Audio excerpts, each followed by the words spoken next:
Hi hello friends, എല്ലാ കൂട്ടുകാർക്കും നമ്മുടെ സ്വാതന്ത്ര്യം സീരിയൽ ഇനിയും വരാൻ പോകുന്ന ഒരു അടിപൊളി എപ്പിസോഡിൻ്റെ റിവ്യൂയിലേക്ക് സ്വാഗതം. ചാനൽ ആദ്യമായിട്ടാണ് കാണുന്നുണ്ടെങ്കിൽ ഒന്ന് ലൈക്ക് ചെയ്ത് സബ്സ്ക്രൈബ് ചെയ്യാൻ മറക്കല്ലേ കൂട്ടുകാരെ. അങ്ങനെ ദേവിയെക്കുറിച്ച് ഓർമ്മകൾ എല്ലാവരും ഇങ്ങനെ ആലോചിച്ചുകൊണ്ടിരിക്കുക കേട്ടോ. ഓരോ ദിവസവും നടന്നുകൊണ്ടിരുന്ന ഓരോ സംഭവങ്ങളും ഇങ്ങനെ എല്ലാവരും ആലോചിക്കുക. എല്ലാവരുടെയും മൈൻഡിലേക്ക് ദേവിനെക്കുറിച്ചുള്ള ഓരോ കാര്യങ്ങൾ ഇങ്ങനെ എല്ലാവരും ആലോചിച്ചുകൊണ്ടിരിക്കുക. ദേവി എന്നാലും ഇങ്ങനെ ചെയ്തല്ലോ എന്നൊരു വിഷമമാണ് എല്ലാവർക്കും. അങ്ങനെ നൈസായിട്ട് രാവിലെ തന്നെ ഉദയഭാനു ശ്രീകലയും വിളിച്ചു വരുത്തതാണ് ഭാനു ശ്രീകലയും വന്നിട്ട് അവരപ്പോഴും തെറ്റ് സമ്മതിക്കുന്നില്ല കേട്ടോ. അപ്പോഴും നുണ പറഞ്ഞുകൊണ്ടേയിരിക്കുകയാണ്. ഗോമതി ചോദിക്കുന്നുണ്ട്, ശ്രീകല എടുത്ത് പറയാം, നിങ്ങളുടെ മകൾ ദേവി എത്ര വരെ പഠിച്ചിട്ടുണ്ട് പറ എന്ന് പറയുമ്പോഴേക്കും ഉദയഭാനു പറയുന്നുണ്ട്, അവളെ B A English, M A literature എന്ന് പറയാണ്. എം എ ലിറ്ററേച്ചർ പോയിട്ട് ഇവൾക്ക് ABCD എത്ര അക്ഷരം ഉണ്ടെന്ന് പോലും അറിയില്ല എന്ന് ആനന്ദ് വിളിച്ചു പറയാണ്. ഇവളുടെ പേര് എഴുതാൻ ഇംഗ്ലീഷ് എഴുതാൻ പോലും അവൾക്ക് അറിയില്ല.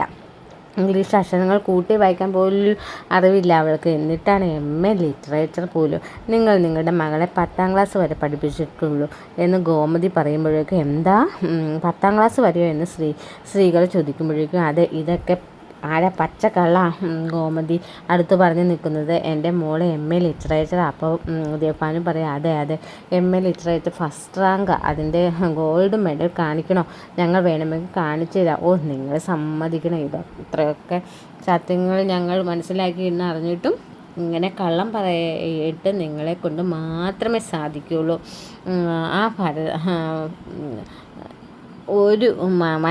ഇങ്ങനെ കള്ളം പറയാൻ ഒരാൾക്ക് മാത്രമേ സമ്മതിച്ചു. ഇത് ഞങ്ങൾ ആരും പോയി പറഞ്ഞതൊന്നുമല്ല, നിങ്ങൾ മകൾ തന്നെ പറഞ്ഞതാണ്. അവൾ 10ാം ക്ലാസ് വരെ പഠിച്ചിട്ടുള്ളൂ എന്ന്.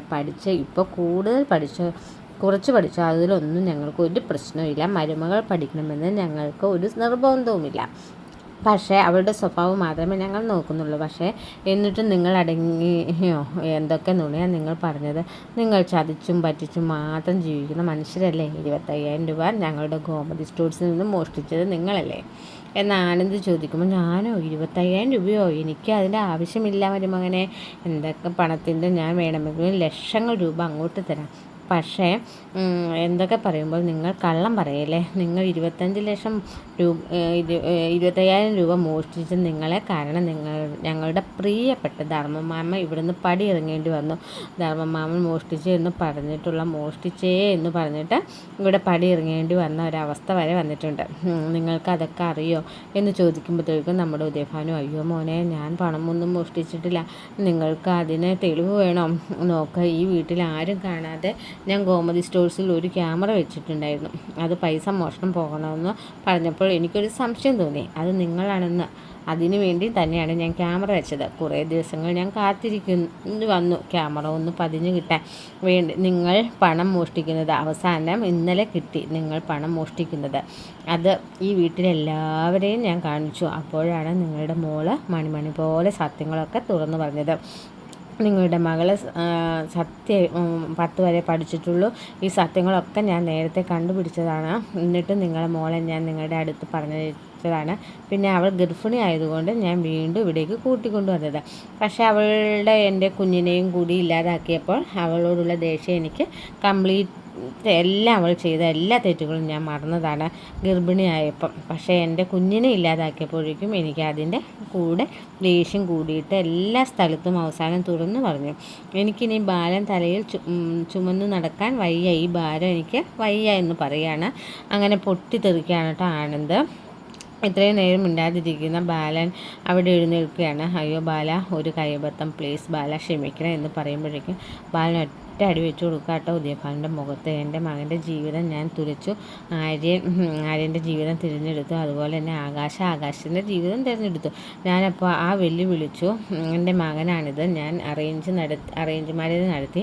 ഇതിനേക്കാൾ നല്ലൊരു ആലോചന ഞാൻ കൊണ്ടുവന്നു. അന്നത്തെ എൻ്റെ അഹങ്കാരത്തിൻ്റെ ഹുങ്ക് കൊണ്ട് ഞാൻ അങ്ങനെയൊക്കെ പറഞ്ഞു. അവസാനം നല്ലൊരു ആലോചന, നിങ്ങളുടെ മകളെ ഞാൻ അവൻ്റെ കല്യാണം കഴിപ്പിച്ചു കൊടുത്തു. ഇപ്പോഴെല്ലാം മനസ്സിലായത് എൻ്റെ ബാക്കി 2 മരുമകൾക്കും, അതായത് എൻ്റെ മക്കളായിട്ട് തിരഞ്ഞെടുത്ത ആ 2 മരുമകൾക്കും അടുത്ത് നിൽക്കാനുള്ള യോഗ്യത പോലും നിങ്ങളുടെ മകൾക്കില്ല. അവളുടെ കാല് കഴുകി വെള്ളം കുടിക്കണം നിങ്ങളുടെ ദേവി മോള്. ഒരു ദേവിമോൾ, അവളുടെ ഒരു ബാലച്ചൻ വിളി. ഇത്രയും നേരം ഞാൻ പിടിച്ചു നിൽക്കുകയായിരുന്നു. അവളെ ഒരു പെണ്ണായി പോയതുകൊണ്ട് അവളുടെ മുഖത്തടിക്കാത്തത്, പക്ഷെ തൻ്റെ മുഖത്തടിക്കും. മക്കളെ വളർത്തുമ്പോൾ മര്യാദയ്ക്ക് വളരണം. അതുപോലെ തന്നെ പറഞ്ഞിട്ട് കാര്യമില്ല.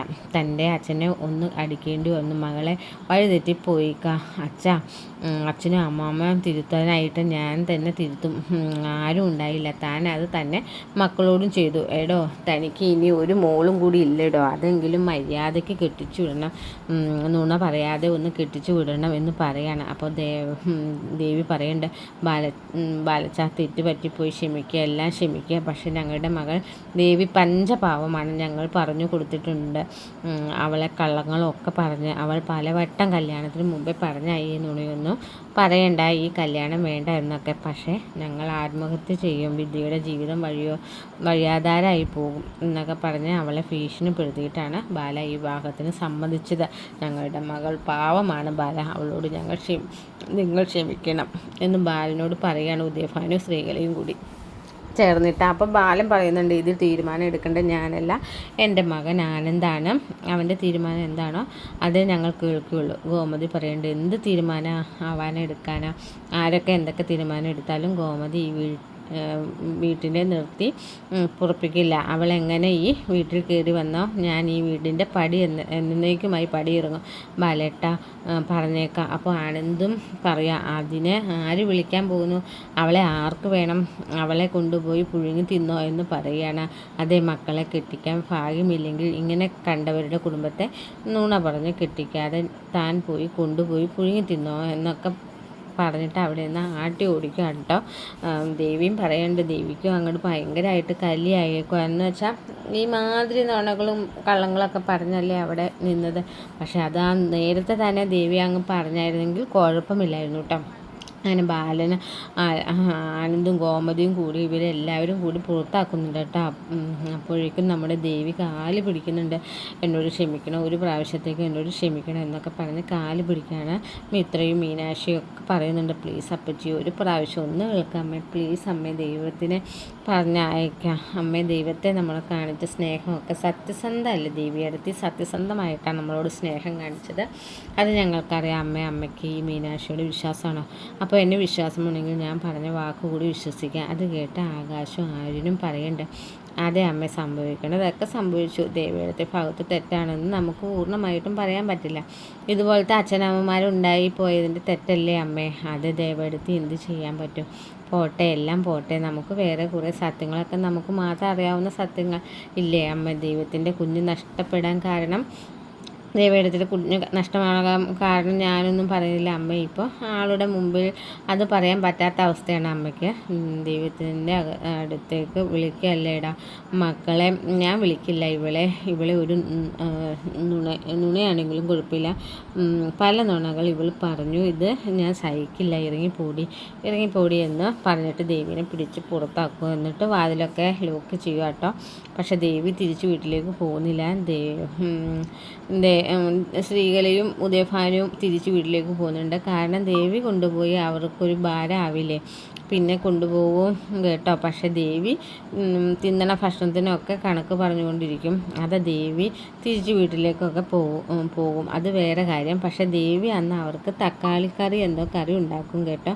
അങ്ങനെ തക്കാളിക്കറി അത്രേ ഉള്ളൂ. പിന്നെ മുളക് ചതച്ചതൊക്കെ, തക്കാളിക്കറി എങ്ങനെ കൂട്ടും സമയത്ത് തക്കാളിയൊക്കെ എന്താ വില, നിനക്ക് അവിടെ വെറുതെ തിന്നാൽ മതിയല്ലോ, എടി 2 സ്പൂൺ കണക്കെടുക്കടി, പോട്ടെ കണക്കിന് കറി എടുക്കണേ എന്നൊക്കെ പറഞ്ഞ് എല്ലാത്തിനും ഉപയോഗിക്കുന്ന സാധനങ്ങൾക്കൊക്കെ കയ്യും കണക്കും പറയുക. സോപ്പിട്ട് അലക്കാൻ പോകുമ്പോഴും ആ സോപ്പ് തീർക്കും എന്നൊക്കെ പറഞ്ഞ് ഭയങ്കര വഴക്കാണ് കേട്ടോ. ദേവീനെ എല്ലാത്തിനും കുറ്റം കുറവും തന്നെയാണ് ശ്രീകലയും ഉദയഭാനുവും പറയുന്നത്. എന്താണെന്ന് വെച്ചാൽ അവിടെ ഒന്നും ഇല്ലല്ലോ, ജീവിക്കാൻ പോലും വകയില്ലാത്തതാണല്ലോ അവർക്ക്. അപ്പോൾ അത് കാരണം എന്തിനും കുറ്റവും കുറവും ഒക്കെ പറയുകയാണ്. എനിക്കറിയില്ല തമിഴ്, ഇതൊക്കെയാണ് തമിഴിൽ വരുന്ന കാര്യങ്ങൾ. മലയാളത്തിൽ എന്താകുമെന്ന് എനിക്കറിയില്ല. തമിഴിൽ ദേവി വീണ്ടും പ്രഗ്നൻ്റ് ആകുന്നുണ്ട് കേട്ടോ. അതായത് വീട്ടിലേക്ക് പോകില്ല, അപ്പോൾ വീണ്ടും പ്രഗ്നൻ്റ് ആകുന്നുണ്ട്. പ്രഗ്നൻ്റ് ആകുമ്പോൾ ദേവി അത് ആർത്തും പറയാറില്ല. കാരണം ഇങ്ങനെ പ്രശ്നങ്ങളാണല്ലോ, അത് കാരണം പറഞ്ഞില്ല. അതുകൊണ്ട് അവരുടെ മനസ്സ് മാറാൻ പോകുന്നത്. ദേവി അറിയാണ്ട് ദേവി ഇതൊന്നും പറയില്ല ആനന്ദിനോട്. പക്ഷേ ആനന്ദ് എന്താ ചോദിക്കുന്നതെന്ന് എനിക്കറിയാമോ? ആരുടെ കുഞ്ഞാടി നിൻ്റെ വയറ്റിൽ? കാരണം എൻ്റെ കുഞ്ഞല്ല എന്ന് ആനന്ദ് പറഞ്ഞു. പക്ഷേ ആനന്ദിൻ്റെ കുഞ്ഞ് തന്നെയാണ് കേട്ടോ അത്. ആനന്ദ് അന്ന് കുടിച്ച് മിക്കവാറും ഈ ഭാഗം മലയാളത്തിൽ ഉണ്ടാവും കേട്ടോ. അന്ന് ആനന്ദ് കുടിച്ചൊക്കെ കിടന്നില്ലായിരുന്നു. അന്നാണ് ഈ കുഞ്ഞുണ്ടായത്. ശരിക്കും പറഞ്ഞാൽ ആ കുഞ്ഞ് ജന്മം കൊണ്ടുവന്നത് ആ ഒരു സമയത്താണ്. പക്ഷേ ആനന്ദിന് അത് ഓർമ്മയൊന്നുമില്ല. അപ്പോൾ ആനന്ദ് ചോദിക്കുന്നത് ഇത് ആരുടെ കുഞ്ഞാണെന്ന് ദേവിയോട് ചോദിക്കുന്നത്. അപ്പോൾ അതുകൊണ്ട് തന്നെ ദേവി പിന്നെ ആർക്കും ഈ സത്യം പറയില്ല കേട്ടോ. പിന്നെ കുറച്ച് നാൾ കഴിഞ്ഞിട്ട് ദേവിക്ക് ഒരു 4 മാസമൊക്കെ എന്തോ ആകുമ്പോഴേക്കും മീനാക്ഷി ഇത് അറിയുന്നത്.